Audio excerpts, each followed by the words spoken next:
Hello, welcome back to Steve's Retirement Corner. My financial path to retirement bliss. It's a bunch of BS. But anyways, you know, this retirement thing is something I've been thinking about for decades, to be honest with you.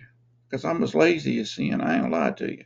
I stay busy, moving around, doing things, but it's out of need because I like to eat. I'm pretty good. Well, I ain't that big of a fella. Go about 210. But I enjoy food. I like to eat. I like to stay warm and cold. And I like to have a roof over my head. So that's the only reason. If I was back in the cowboy days, it wouldn't work. I'd be one of them tramps. But so yeah, I've thought about it for years, and that's why it amazes me when they say people don't give retirement any thought at all. They plan more for a 2 week summer vacation than they do for the retirement stuff. I just can't comprehend that. But yeah, ever since I started working, I've been thinking about it. Yeah, I guess since I really got an actual paying job, probably around 16 years old or so. I did knock around cutting grass and stuff and helping people. I don't count them days. But once I actually started getting an actual paycheck from an actual company or something, then it's when I started thinking about it. Always saved. I'm a saver. And the wife's a saver too. I'm telling you what, Doc. She got a tight fist when it comes to pulling a dollar out. Unreal. And mean, boy, she can cut somebody down if they were trying to get her dollar. We went to look for a car one time. And this young boy, he's probably late 20s, 30 years old maybe. And she said, "You a baby, sit down. You don't know what you're talking about." Well, they wanted too much for the vehicle, and I weren't about to buy it. But she told him straight out. But anyway, so I've always been a saver. We got married, and the day after we got married, I didn't have a dollar. I was dead broke. I spent the last to pay for the honeymoon, the last money I had to pay for the honeymoon. Hadn't been for the wife, I'd had to beg money or get a job or something to get back home on. So, but so once we got married, we bought us a little house, same one we in today. Been paid for a few years now, and we always put back a little bit of money. I can remember I first got that factory job after we got married. I was in the warehouse to begin with. Couldn't save a nickel for nothing for them 2 years. Nothing. Just couldn't do it. And we had a baby, and I moved to that factory. And we started putting back $25 a week. Every week it come out my check went in the credit union. And but it never stayed. By the end of the month we had to go get it for something. It was unreal. Never could save a dollar. Never. We put it in there every week. We always had to go get it.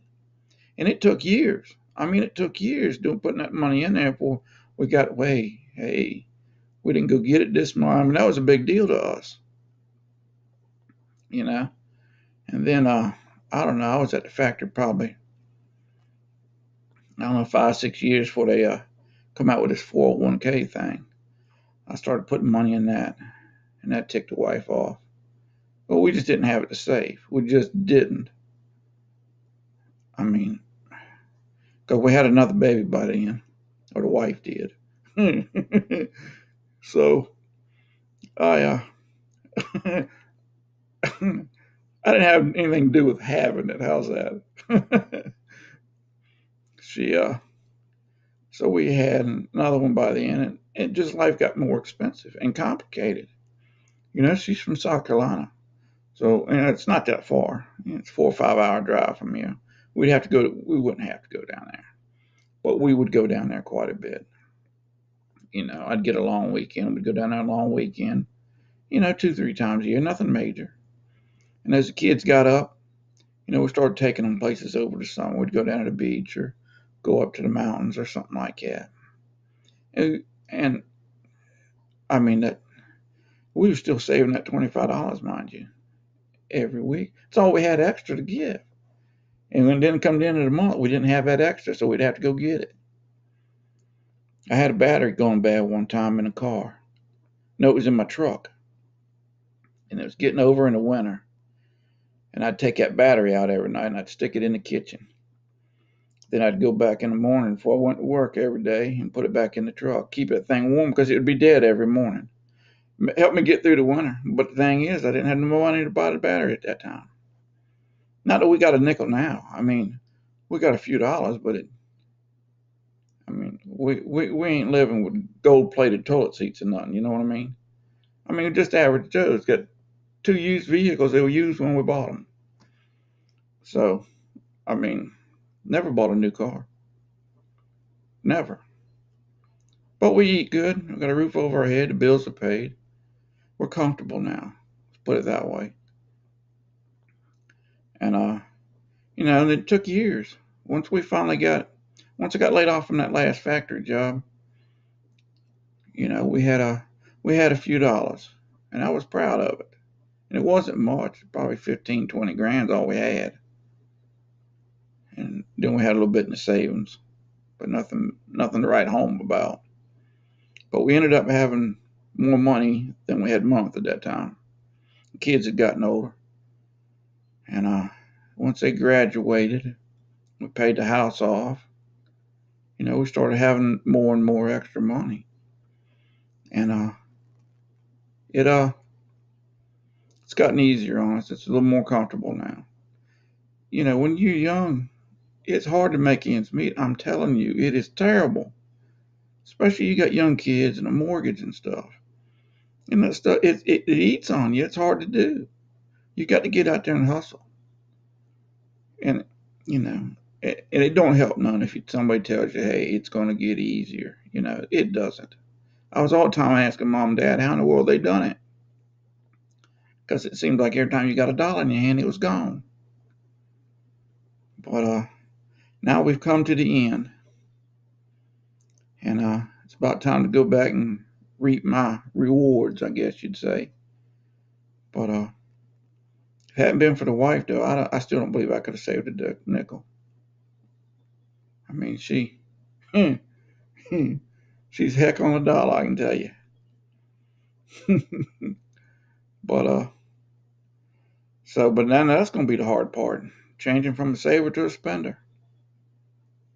It's that's going to shake her up. It really is. But I think it's something we're just going to have to ease into.